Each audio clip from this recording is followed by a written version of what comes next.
পতিৰ মৃত্যুৰ পিছত তেওঁৰ স্থাবৰ বা অস্থাবৰ সম্পত্তিত পত্নীয়ে কিমান অংশ পাব?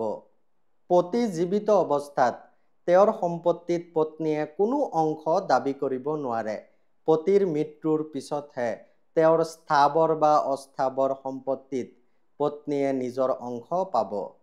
যদি মৃত পতিৰ কোনো জীৱিত সন্তান নাথাকে, তেতিয়া তেওঁৰ স্থাবৰ বা অস্থাবৰ সম্পত্তিত পত্নীয়ে অংশ পাব 1/4 অৰ্থাৎ 25%।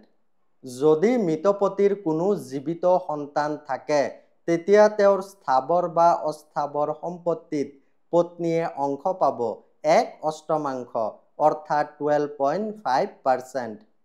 যদি মৃত পতিৰ একাধিক পত্নী থাকে, তেওঁৰ স্থাবৰ বা অস্থাবৰ সম্পত্তিত ওপৰত উল্লেখ কৰা দৰেই অংশ পাব। কোন পত্নীৰ সন্তান আছে, কোন পত্নীৰ নাই সেইটো লৈ কোনো কথা নাহে। কিন্তু সেই পত্নীসকলৰ মাজত 1/4 অৰ্থাৎ 25% আৰু 1/8 অৰ্থাৎ 12.5%ৰ পৰাহে সমান ভাগ হ'ব। ৰিলটো অকল মুছলিম মহিলাসকলৰ কাৰণে শ্বেয়াৰ কৰিব। এনেকুৱা আপডেটৰ কাৰণে মোক ফ'ল' কৰিব। ধন্যবাদ।